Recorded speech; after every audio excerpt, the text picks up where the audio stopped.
nos dá de podermos abençoar a tua casa, em nome de Jesus. Amém, Senhor. Glória a Deus. Graça e paz, igreja. Vocês estão bem? Glória a Deus. Deixa eu compartilhar algumas coisas bem rápidas, porque nossos avisos estão sendo colocados todos no telão e os nossos avisos estão também no aplicativo. Você tem que abaixar o aplicativo para ter a história da nossa igreja. Eu quero apresentar uma pessoa que muitos já conhecem, mas muitos não conhecem. Fique em pé, Adriana, por favor. Essa moça, gente, é uma filha nossa de muitos anos. Ela nos deixou, mas não nos deixou, porque apesar de estar vivendo, ter vivido lá em Piracicaba, né? Ela sempre esteve com a gente, sempre colaborou com a igreja, com a sua vida, com as suas ofertas, dízimos, e está de volta a Araraquara, glória a Deus. Adriana Souza, é uma bênção ter a filha de volta. Sempre foi alegria para nós, e eu estou muito feliz de ter você de volta aqui, Adri, feliz mesmo. Pessoal, alguns avisos rapidinhos. Nós vamos ter o seminário profético que vocês viram, começa dia 22, daqui 2 semanas. E na quinta-feira do seminário, dia 23, nós não teremos o culto, porque o profeta Vinícius vai pregar aqui na quarta e quinta-feira é fechado somente para o seminário. Então, se você fez sua inscrição, glória a Deus, estaremos juntos. Se você não fez sua inscrição, na quinta-feira do dia 23, não haverá o culto aqui. Você, ore a Deus que o Senhor trará uma bênção sobre você, mesmo estando em casa, amém? Outra coisa que eu quero compartilhar, os casais que estão aqui, quem é casado, não é quem está com o marido do lado, é a esposa do lado, quem é casado, levanta a mão.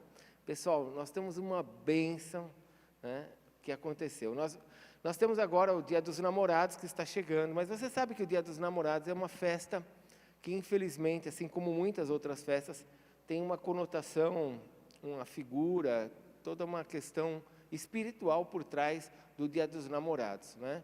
Eu estava compartilhando, se você quiser conhecer essas festas, né? Festa junina, festa de Santo Antônio, festa de São João, você precisa ver a origem delas, que vem lá do Nordeste, né? Do sertão. Aí você vai ficar escandalizado com o que é feito no meio dessas festas e as consagrações que são feitas no meio dessas festas.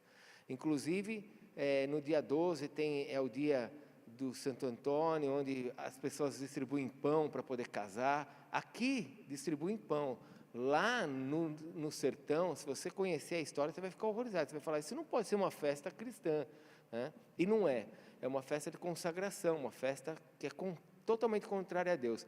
Então, o que nós fazemos? Nós sempre saímos dessas festas, né? Eu sempre falo assim, Dia das Crianças, não dá presente no Dia das Crianças, sai fora do Dia das Crianças, dá depois, fica mais barato as coisas, e você sai fora dessas consagrações, né? Nós somos crentes, somos livres, nós não somos obrigados a fazer as coisas que o mundo nos impõe, nós somos livres. Então, nós não vamos fazer nada no Dia dos Namorados, porque entendemos que essa data é uma data bem complicada. Tudo é mais caro, tudo vai estar cheio, né? Vocês podem ver como é uma data tão santa que motel fica lotado, né? Hotel e motel não tem lugar para entrar. É uma data santíssima, né? Não é a igreja que fica lotada, são esses lugares santos, né? Cheio de adultério, de imundícies. E nós separamos a data do dia 21. Dia 21 nós vamos para o nosso jantar do Dia dos Namorados. E você vai convidar teu marido, tua esposa para ir, viu? Convida o Theo, que ele não sabe, não come nada, ele nunca... O Theo tem restaurante, né? E nós vamos para um restaurante lá do Jeca Tatu, gente. Mais de 50 pratos que vão ser oferecidos. Mais de 50 pratos, aquela leitoa maravilhosa, carneiro. Por R$120 o casal, com bebida inclusa. E a sobremesa. Tem mousse, né? É isso que você falou? Mousse ou alguma outra coisa? Vai ter lá a sobremesa. Então, muito top o lugar, estacionamento lá dentro, vai ser uma bênção. Então, você precisa dar o seu nome, porque nós temos limites lá do restaurante, você precisa dar o seu nome para o Bispo Hernani, para a pastora Cecília, ou para o Ministério de Casais que está aqui. Vai ser uma bênção, dá o seu nome. E tem mais, você vai pagar lá na hora, não é para pagar para a gente, e você pode pagar com o teu cartão de crédito lá. Ainda pode pagar com o cartão de crédito, no crédito. Então, Renatinho, você tira o escorpião do bolso, viu? E leva a luz jantar, que vai ser uma bênção. Glória a Deus. Amém, irmãos? Vai ser uma grande bênção para as nossas vidas. O batismo eu estava enganado, o pastor Marcelo ficou me enganando, né, pastor Marcelo? Você ficou guardando as informações. Eu achava que eram 15 pessoas, são mais de 20.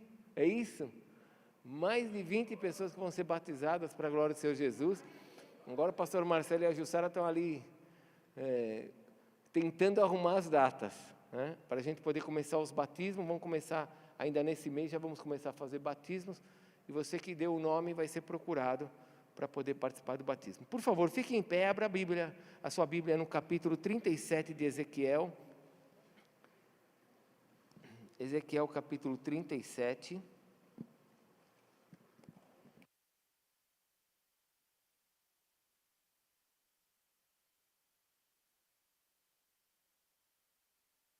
Quero ler com você a palavra de Deus até o versículo 14. Por favor, acompanhe com a sua Bíblia, e se você precisar, faça alguma anotação. Se o Espírito de Deus falar com você, anote o que o Espírito de Deus venha falar com você. Hoje eu tenho uma palavra para entregar para você. Eu tenho certeza que você que está aqui é para receber essa palavra, né? Então, você deve estar se perguntando assim, por que eu vim hoje na igreja? Porque Deus tem uma palavra para a senhora hoje. Tem uma palavra para a senhora hoje. Tem uma palavra para nós. E a palavra que Deus colocou no meu coração, ela se refere a uma palavra que mostra que o nosso Deus é um Deus que faz com que aquilo que está morto ressuscite. Fale comigo, o que está morto, Deus faz ressuscitar. Diz assim a palavra de Deus em Ezequiel 37, versículo 1. Veio sobre mim a mão do Senhor, e me levou pelo Espírito do Senhor e me deixou no meio de um vale que estava cheio de ossos, e me fez andar ao redor deles. Eram muito numerosos na superfície do vale, e estavam sequíssimos. Então me perguntou, filho do homem, acaso poderão reviver esses ossos? Respondi, Senhor Deus, tu o sabes. Disse-me ele, profetiza a esses ossos e dize-lhes, ossos secos, ouvi a palavra do Senhor. Assim diz o Senhor a esses ossos, eis que farei entrar o Espírito em vós e vivereis. Porei tendões sobre vós, farei crescer carne sobre vós estenderei pele e porei em vós o Espírito e vivereis. E sabereis que eu sou o Senhor. Então profetizei segundo me for ordenado. Enquanto eu profetizava, houve um ruído, um barulho de ossos que batiam contra os ossos e se ajuntavam cada osso ao seu osso. Olhei e eis que haviam tendões sobre eles e cresceram as carnes e se estendeu a pele sobre eles, mas não havia neles o Espírito.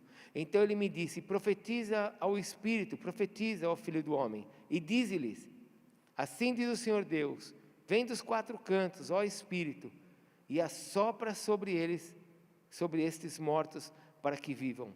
Profetizei como ele me ordenara, e o Espírito entrou neles, e viveram, e se puseram em pé, um exército sobremodo numeroso. Então me disse, filho do homem, estes ossos são toda a casa de Israel. Eis que dizem, os nossos ossos se secaram, e pereceu a nossa esperança, estamos de todo exterminados. Porquanto profetiza e diz-lhes, assim diz o Senhor Deus, eis que abrirei a vossa sepultura e vos farei sair dela, ó povo meu, e vos trarei a terra de Israel.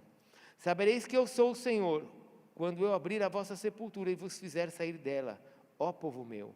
Porém em vós o meu Espírito, e vivereis, e vos estabelecerei na vossa própria terra. Então sabereis que eu, o Senhor, disse isso, e o fiz, diz o Senhor. Até aqui. Ainda em pé, o tema é, o Senhor faz ressuscitar aquilo que está morto. Feche seus olhos. Fale para Deus, Senhor, tem alguma coisa morta na minha vida? E se você já sabe que tem, fale para Deus, me ensina nesta noite. Eu me entrego nas tuas mãos para um milagre.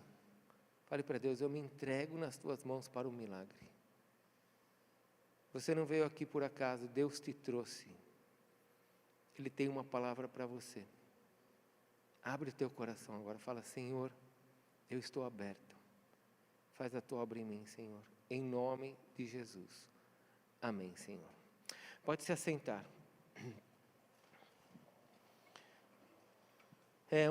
Uma das lutas que nós temos na nossa alma é a questão de ficarmos comparando as coisas, e muitas vezes, por causa da velocidade desse mundo, a gente chega até a questionar se Deus realmente está fazendo alguma coisa. Eu estou terminando o curso de escatologia, do curso de Apocalipse aqui no nosso seminário, e eu estava falando para os alunos, quando você vê o plano de Deus na escatologia, o que Ele está para fazer sobre a terra, parece uma coisa meia doida. Você fala, meu Deus, será que dá para acreditar nisso? Que Ele vai fazer tudo isso mesmo? Mas eu quero te dizer que este era o questionamento das pessoas na época de Noé. Porque na época de Noé, não chovia, só caía um orvalho sobre a terra, e Noé estava construindo uma arca enorme para colocar todos os bichos, e ninguém sabia para que seria aquela arca. E Deus mandou fazer, e as pessoas provavelmente olhavam naquela época e achavam que aquilo era uma loucura. Então nós temos que lutar contra o nosso pensamento, que muitas vezes nos impede de receber o que Deus tem para nós, porque muitas vezes a gente questiona o que Deus vai fazer. Nós muitas vezes olhamos e falamos assim, isso talvez aconteça com o Johnny, que ele é empresário, então vai acontecer com ele, porque ele é com ele, nunca vai acontecer comigo. Nós temos que lutar contra essa nossa alma. Deixa eu te falar um pouquinho sobre um Deus que ressuscita o que está morto. Vocês viram no versículo 11, que esta palavra que eu acabei de ler para vocês, não é para a igreja, amém? Ela é para quem? Para quem? Israel, não é para nós essa palavra. Isso aqui é algo para Israel. Deus está deixando bem claro. Esta palavra é para os filhos de Israel. E um dia eu vou tirar vocês da sepultura e vocês vão para a casa de vocês. Vocês vão assumir a terra de vocês. Então nós temos aqui uma revelação de Deus do que Ele vai fazer com Israel. Ele tem um plano para Israel. E não sei se você sabe, mas no dia 14 de maio de 1948, Israel voltou a ser uma nação. Voltou a ser uma nação com a sua língua, com a sua moeda, com a sua cultura. Depois de 6.000 anos, escute isso, desde Abraão até hoje, o israelita, o judeu, é a mesma pessoa hoje. Eles continuam da mesma forma, se banhando, se lavando de purificações, com todos o sistema, desde que eles aprenderam de Moisés, lá em Êxodo e Deuteronômio e Levíticos, com todas as ordenanças. Israel deixou de ser nação em 586, quando Nabucodonosor invadiu o reino do norte, Israel, e começou a tomar a nação de Israel, toda a nação. E depois, em 600 e pouco, logo no começo, em 605, 604, não me lembro, ele invade o reino do sul e destrói a nação de Israel, e a nação de Israel passa a fazer parte do reino de Babilônia. Acabou a nação. Dali para frente, Israel nunca mais foi uma nação independente. Sempre foi um povo debaixo de um controle, de uma escravidão. A coisa, não há nada que esteja ruim que não fique pior, não é verdade? Quando as pessoas estão fora da vontade de Deus, aquilo que está ruim vai ficar pior, não é que para, não. Está ruim, já estou no fundo do poço, não. Quando a pessoa está fora da vontade de Deus, o poço desce mais. A coisa fica pior. E quando chega no ano 70, depois de Cristo, o judeu que ainda tinha o seu templo preservado, porque ele já tinha perdido a terra, mas tinha o templo ainda preservado, chega no ano 70, um general romano chamado Tito invade Jerusalém e acaba com o templo. E agora Israel não tem mais terra, Israel não tem mais cultura e não tem o seu maior referencial, que é Deus, porque Deus habitava dentro do templo, e eles perdem tudo. E agora somente em 1948 Israel volta a ser nação. Ou seja, desde 586 até 1948, nós temos aí 2.530 anos aí. Depois de 2.500 anos, Israel volta a ser nação. E Deus estabelece ali a sua palavra sobre eles. E isso está num processo, porque esta palavra de Ezequiel 37, ela vai se completar quando Jesus Cristo estiver reinando na terra, e todo o povo de Israel será reconhecido como povo de Deus. Então o nosso Deus é um Deus que quando Ele tem uma palavra, Ele faz com que essa palavra aconteça, ainda que possa estar morta na nossa vida. Ainda que a gente não veja mais possibilidade nenhuma. Ainda que a gente olhe e fale assim, não tem mais jeito. Como Abraão, que diz lá em Hebreus capítulo 11, versículo 12, que Abraão já estava amortecido no seu corpo. Então, Abraão era um homem que olhava para si e falava assim, não tem mais jeito. Minha mulher já tem 90 anos, eu estou com 99, ela já passou da menopausa, acabou as regras dela, eu já, olhando para mim, acabou, já era. E Deus olha para esse homem que já está amortecido na carne e faz dele o pai de uma nação chamada Israel, o patriarca, onde ele traz Isaac, e de Isaac vem Jacó e Esaú, e vem aí o nome de Israel. Nosso Deus é um Deus que tem capacidade de fazer coisas impossíveis. Ele é o Deus Todo-Poderoso. E Ele então nos traz aqui um ensino de como Ele é capaz de fazer com que coisas que estão mortas podem ressuscitar. E essa é a revelação que eu quero que você receba nesta noite. Um Deus que é capaz de fazer ressuscitar aquilo que está morto. Como aconteceu com Moisés.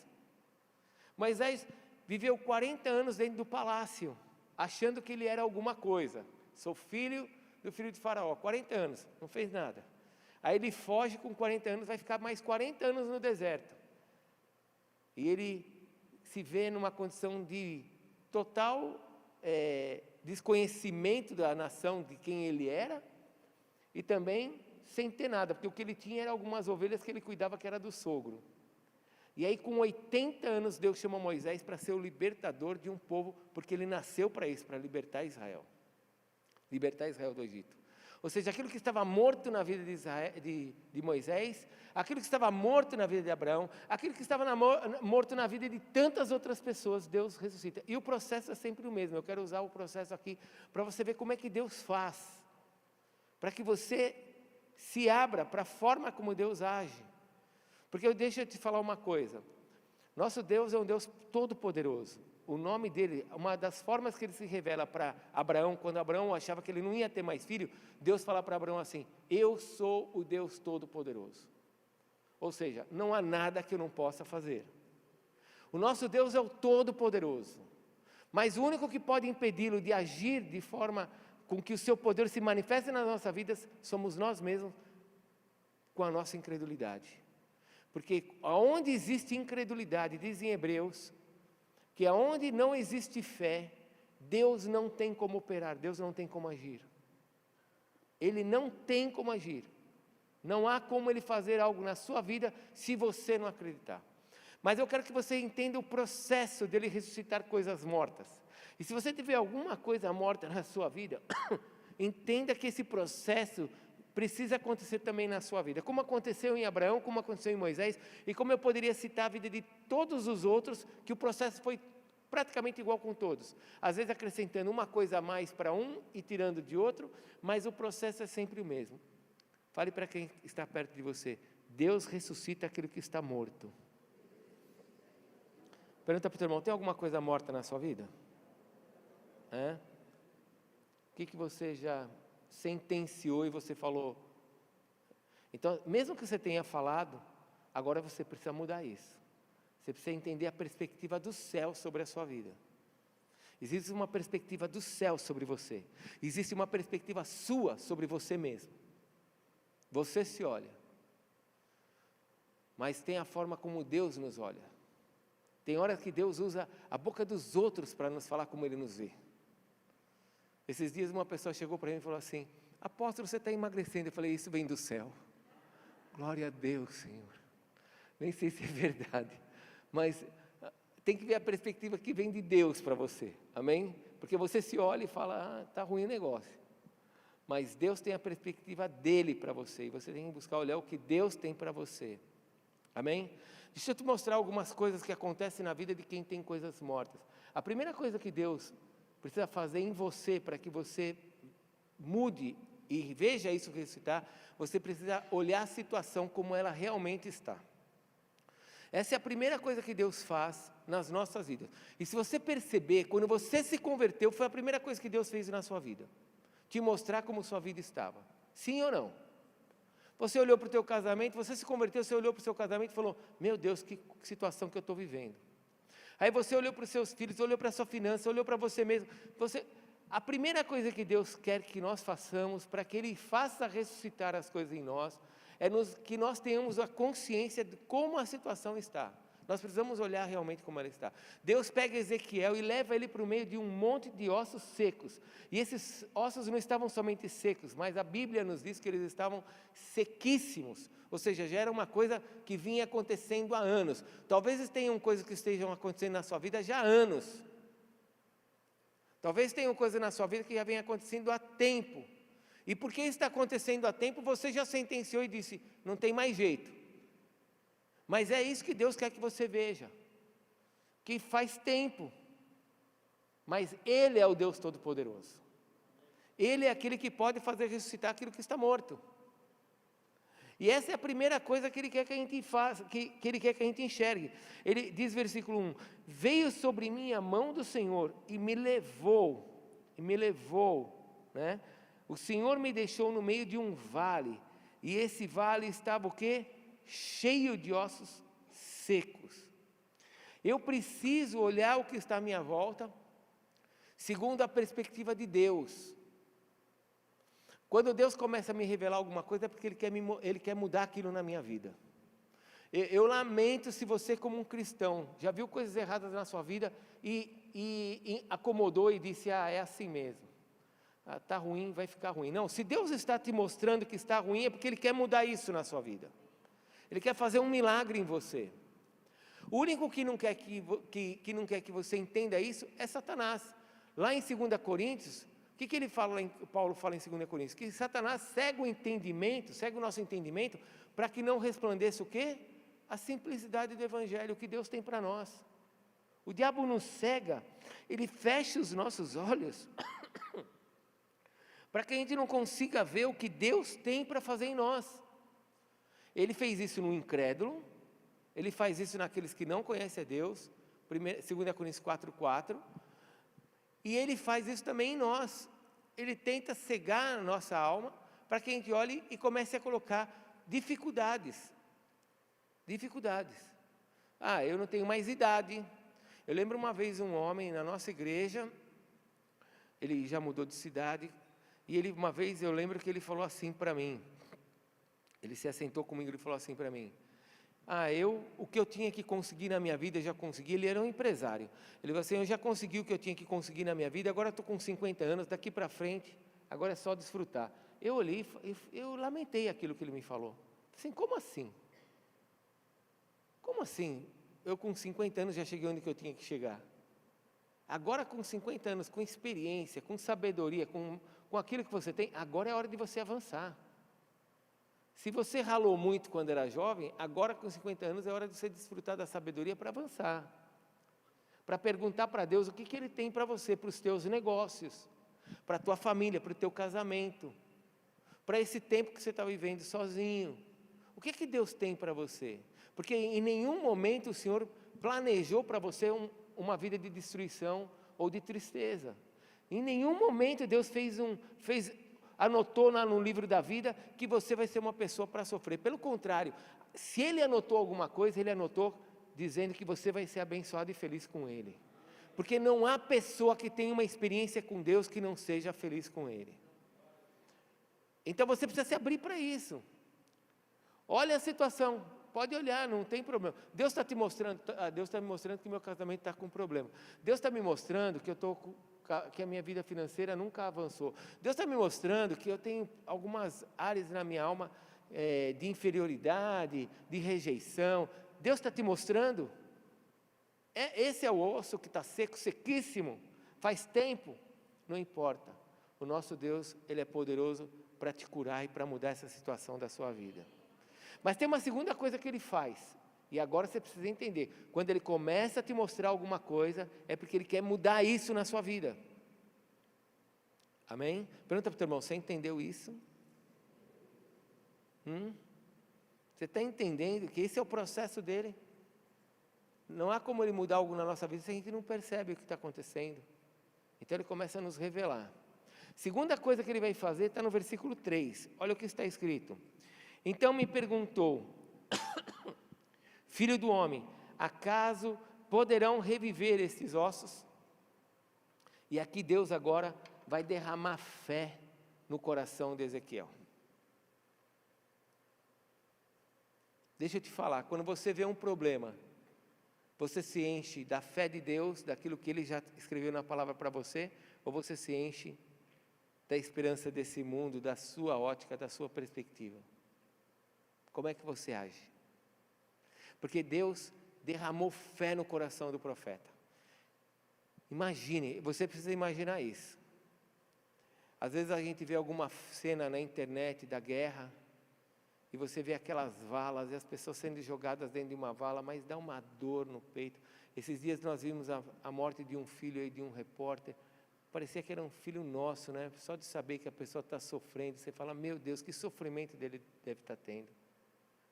Mas a pergunta é, quando eu vejo um caos, quando Deus está me revelando uma situação de caos, eu vejo isso para sofrer, para lamentar e para ficar parado, ou Ele está me mostrando isso para mudar as coisas em mim? Porque é nessas horas que Ele vai derramar fé sobre nós. Fale comigo, fé. Aí é que entra a questão, Deus vai te mostrar e vai derramar fé. Eu vou mudar a história da sua vida. Eu vou te dar uma família diferente. Eu vou te fazer feliz. Você vai ter muitos filhos. Você vai ser próspero. A tua história vai mudar, teu casamento vai mudar. Você olha e vem aquela fé.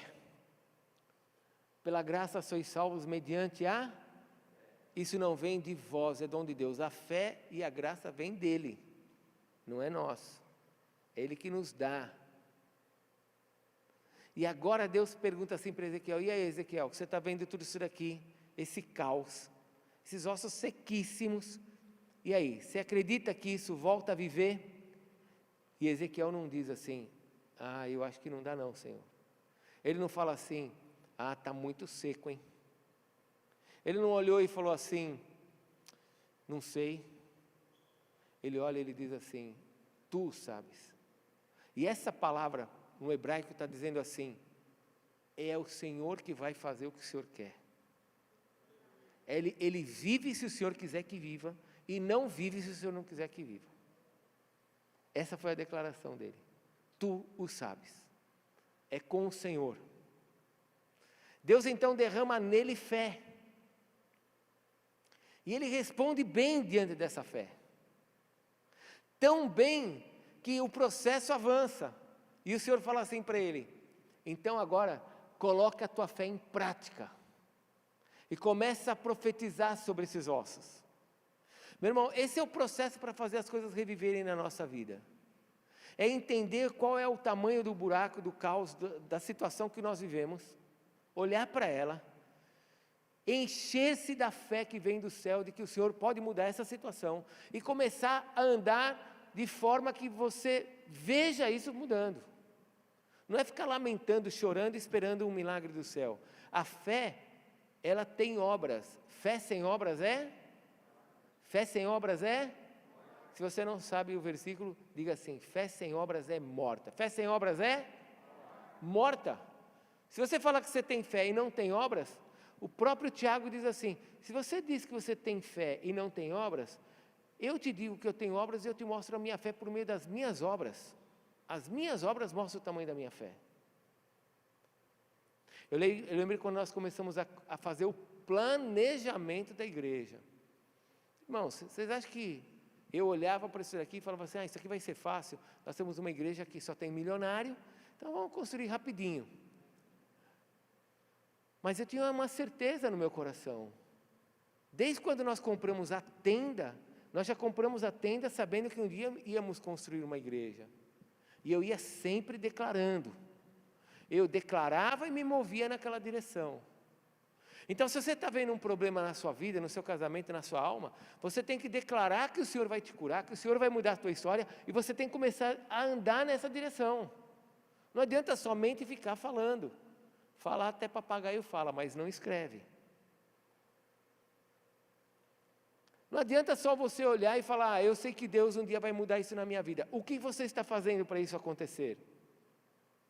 Quais são os teus passos de fé que mostram que isso vai acontecer? A mulher pode pensar assim, apóstolo, eu tenho vontade de matar meu marido. Fala, tá, mas você acredita que Deus vai consertar esse casamento? Eu acredito. E o que você está fazendo para mudar? Não, estou esperando ele mudar. Não, eu estou perguntando o que você vai fazer para isso mudar. Quais são as suas atitudes que vão mostrar que você tem fé que esse casamento vai mudar? Eu creio que Deus vai mudar a minha vida financeira. Você crê? Creio. Estava um caos quando eu me converti, era um caos, agora eu creio que o Senhor vai agir. Tá, você crê mesmo? Creio. O que você está fazendo agora para que isso mude? Você está fazendo um curso? Olha só, nós vamos ter um café, eu lembrei agora. O Felipe vai estar com a gente no seminário profético, e ele vai fazer um café de manhã com a gente, falando sobre mordomia cristã. Pessoal, a maioria das pessoas não avançam porque elas não têm capacitação. Não é que Deus não nos capacita, elas não se capacitam, elas não se preparam. Como avançar assim?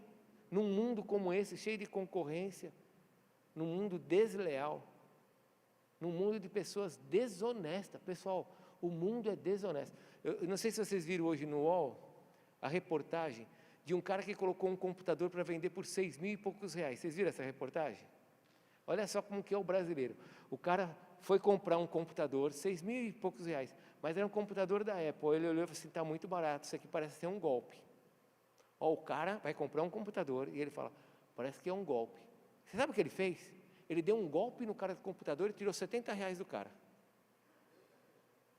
E sabe o que a UOL fez? Mostrou com alegria que ele ia tomar um golpe e tirou 70 do outro. Olha que mundo que nós vivemos, gente. Você sabe que esse site aí, né, esse provedor aí, UOL, é totalmente imundo, né? Eles só passam coisas imundas, eles não passam uma coisa de cristão. Quando passa é só para envergonhar os cristãos. Mas tudo que é homossexualismo, tudo que é podridão, eles passam.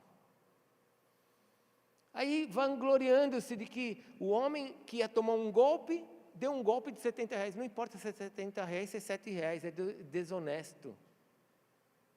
Isso é desonesto. Esse é o mundo que nós estamos. E um mundo que eu preciso me preparar, é um mundo que eu preciso estar avançando, eu preciso fazer a minha parte. Você precisa investir em você. E pedir para Deus, porque agora vem a quarta e última coisa.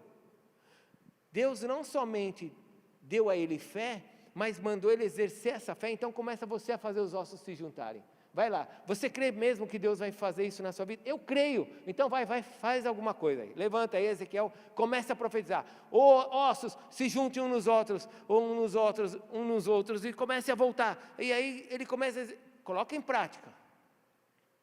Tudo bem? Tá.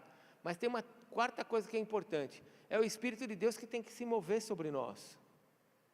Porque depois que aquilo estava andando, que as coisas estavam acontecendo, as direções tinham que vir do Espírito, a vida mesmo vem do Espírito. O fechar o assunto tem que ser no mover do Espírito. Então eu tenho que ter as direções de Deus para a minha vida, para o meu casamento, para os meus negócios. Eu tenho que andar em fé para que isso seja abençoado, mas isso só vai ter realmente vida quando o Espírito Santo entrar nisso. Então eu preciso depender dele. Eu preciso me colocar diante dele.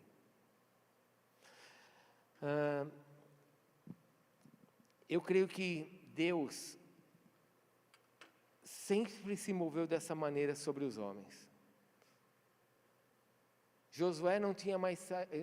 Moisés não tinha mais saída. Deus fala para Moisés, você vai tirar esse povo daqui. Olha só que coisa interessante.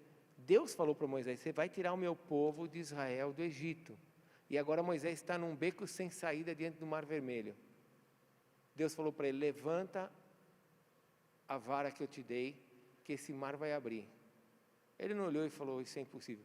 Ele recebeu e exerceu a sua fé. E como é que o mar abriu?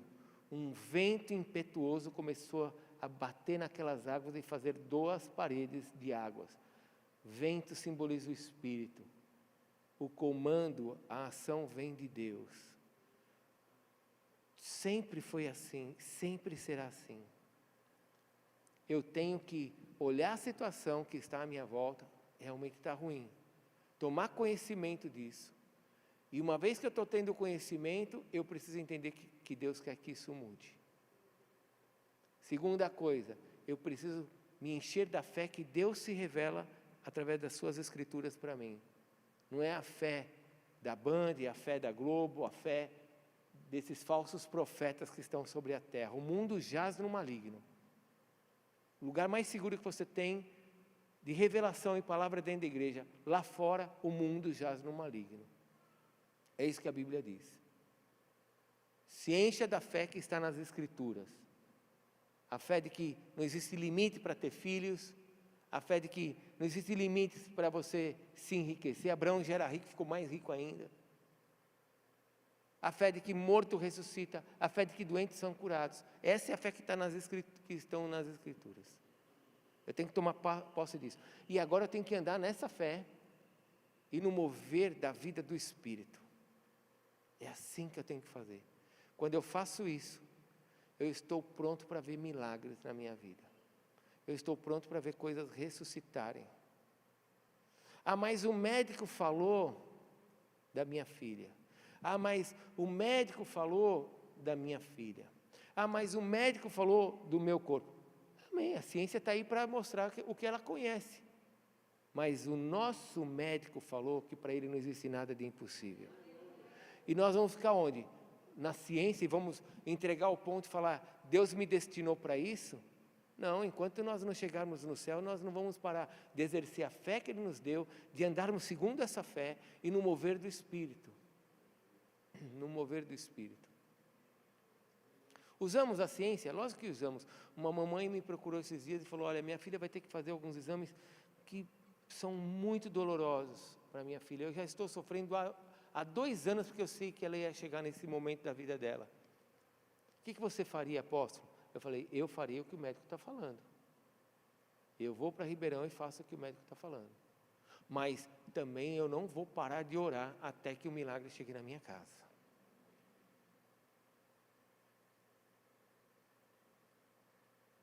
Nós já alcançamos muitas coisas na nossa vida como família, igreja, por meio da fé. Por meio do mover do Espírito Santo de Deus. Você precisa ter essas experiências. O que morreu na sua vida? Um negócio? Um sonho? O que morreu? O que você acha que vai ficar morto se você não fizer nada?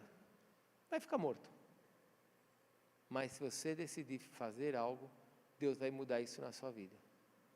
Se você decidir fazer com que isso mude, o Senhor te ajudará para que isso mude. Nosso Deus é um Deus que faz o que está morto ressuscitar. Feche sua Bíblia, por favor. Queria convidar você a ficar em pé. Eu quero que você busque agora uma ministração de Deus no seu coração, para você. Pessoal, sua. Talvez você nesta noite seja um crente, um cristão abençoado, e que você pode olhar e falar assim, puxa, graças a Deus, a maioria das coisas eu avancei, eu estou bem. Mas talvez você conheça alguém da sua família, um filho, talvez a tua esposa, talvez o teu marido. Teu marido chega em casa cansado, triste, você chega em casa cansada, triste, e o teu marido olha para você, e você fala, puxa vida, eu não tenho mais como ganhar melhor, eu não tenho mais como avançar, eu vou ficar vivendo de aluguel para o resto da minha vida, eu não vou conseguir trocar de carro mais, porque olha o preço que estão as coisas. Nada vai ressurgir se você sentenciar a sua vida dessa maneira. Mas se você é aquele que olha para a situação e fala, tá ruim sim, porque também não adianta ser aquele crente doido, né? Tá ruim, tá falando, não, tá tudo bem, tá tudo destruído, e ele fala, não, tá ótimo, tá ótimo. Em tudo dai graça. Tá, eu dou graça pela situação, mas não pelo problema. Eu dou graça porque eu sei que Deus está controlando tudo, mas eu quero que aquilo mude, não vou me conformar com a coisa ruim. Então eu gostaria que você, com seus olhos fechados, Veja se tem alguém dentro da sua casa, seu filho talvez. Já fez um vestibular, fez 2 vestibulares e não consegue passar. Já está até pensando em mudar de direção. Se Deus mostrar que tem que mudar, amém, mude. Mas se Deus não mostrar para mudar, não mude. Vai até o fim. O que está morto? O que está difícil? Você tem conhecimento? Glória a Deus. Então, peça para Deus agora, Senhor, eu creio que o Senhor sabe o que pode ser feito na minha vida. A palavra de Deus em Isaías diz, eu sei o que eu tenho para vocês. Eu tenho um caminho de vida para vocês, não é de morte. Eu tenho um caminho de alegria, não é de tristeza. Isaías 61 diz que Ele nos ungiu com vestes, com óleo derramou sobre a nossa cabeça. Ele trouxe júbilo, trouxe vestes reais. Em nenhum lugar o Senhor tem planos de destruição ou tristeza sobre nós. Então, nesta noite eu queria que você falasse para Deus, Senhor, me enche de fé. Fale para Deus aí, você com Deus, fale, Pai, me enche de fé. Me faz acreditar que isso vai acontecer. Eu quero declarar nesta noite que eu creio que isso vai mudar. Se Israel esperou 2.500 anos, você pode falar para Deus, Senhor, Tu sabes que eu não tenho tudo isso de tempo. Eu preciso que o Senhor me ajude antes.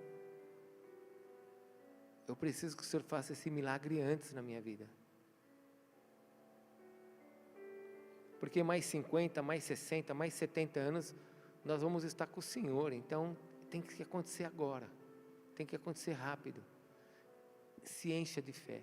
E agora comece a andar nessa direção. Comece a se mover nessa direção. Vai estudar. Invista na sua vida. Participa de seminários que vão trazer para você conhecimento. Que vão enriquecer o teu coração com sabedoria. Faça algo. Ah, mas eu já estou velho. Não está velho. Abraão tinha 80 anos. Abraão tinha 99 anos, perdão. Moisés 80 anos. Você não está velho nada. Você está no tempo certo de Deus. Para Ele fazer o que Ele tem que fazer na sua vida. E quando Ele fizer isso na sua vida, Ele vai ser glorificado. Ele vai ser adorado. Então, permita com que Ele glorifique o nome dEle através da sua vida. Além de você ser abençoado, você ainda vai adorá-lo. Então eu falei para Deus, Senhor, me dá sabedoria, para que eu me mova, de forma que eu possa ver os Teus milagres na minha vida. De forma que eu possa ver ressuscitar a ressurreição do que está morto na minha vida. Fale isso para Deus nessa noite. Não se esqueça que Ele te trouxe aqui nesta noite. Pai, eu quero te agradecer por estarmos juntos. Eu sei que o Teu Espírito Santo está entre nós, Senhor. E eu sei que não importa a quantidade dos ossos, nem a forma como eles estão, o tempo que eles estão secos. O Senhor é o Deus Todo-Poderoso. Não existe situação que o Senhor não possa fazer. Ó Deus, nós colocamos diante do Senhor as nossas vidas. E oramos como o Senhor nos ensinou na oração dominical. Seja feita a Tua vontade, assim na terra como ela é no céu. Seja feita a Tua vontade na minha vida, na vida dos Teus filhos que estão aqui. Porque nós cremos que o Senhor tem o melhor para nós. Então faz a Tua vontade em nós. Enche o nosso coração de fé, Senhor. Da certeza de que o Senhor começou a boa obra e o Senhor vai completar essa obra até o dia de Cristo Jesus. Enche o nosso coração, Senhor, na perspectiva dos céus, para que nós possamos nos mover como o Senhor quer que nós nos movamos. Com fé, com estratégias que venham do céu. Que o Teu Espírito Santo agora tome a nossa vida. Abre as suas mãos, abre teu coração. Tenha uma atitude que demonstre o que você quer. Fale para Deus, enche-me agora, Espírito Santo. e conduz a minha vida. Espírito Santo de Deus, nós te adoramos.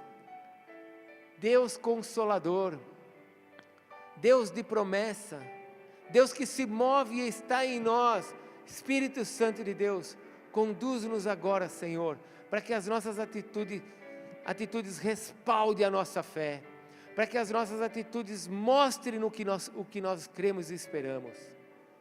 Enche os teus filhos, Senhor, nesta noite. Abençoa, Senhor, a vida deles. Abençoa os seus corações. Pai, eu repreendo Satanás. Na autoridade do teu nome, Senhor Jesus, eu repreendo todo espírito imundo que impeça qualquer um aqui de avançar. Toda a incredulidade que você trouxe, demônio, você vai tirar dessa vida agora em nome de Jesus. Satanás, demônios, tudo aquilo que você colocou dentro do coração, da alma de qualquer um que esteja aqui, você vai arrancar isso agora. Você está impedido de agir. Saia desse lugar amarrado em nome de Jesus. Saia dessa vida. Nós anulamos agora a tua operação. Anulamos agora a tua forma de agir. Com medo, com insegurança, com mentiras de que o tempo acabou. Não é essa a verdade que Deus tem para nós. Então você está repreendido agora em nome de Jesus. Se você sente que o diabo tem te abatido com palavras mentirosas, você pode repreendê-lo agora e falar: Satanás, você vai sair da minha vida, da minha alma, em nome de Jesus, porque o que Deus tem para mim é muito maior.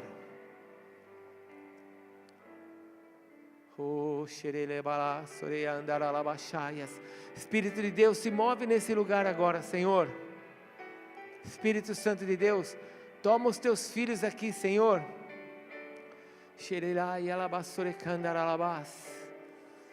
Senhor, eu peço que o Senhor dê visões aos teus filhos, para que eles tenham visões desses ossos se batendo, se juntando, da carne chegando, dos tendões vindo. Senhor, dá visões aos teus filhos, para que eles possam andar segundo a visão que o Senhor tem para eles.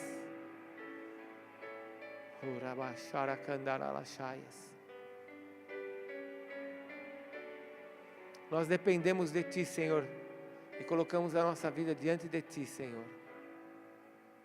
Obrigado por esta noite. Obrigado por ter trazido os Teus filhos para cá. Essa palavra é para eles, ó Deus. E eu sei que o Senhor vai fazer algo. Nós confiamos em Ti, dependemos de Ti. E Te damos toda a honra e toda a glória pelos séculos dos séculos, em nome de Jesus. Amém, Senhor.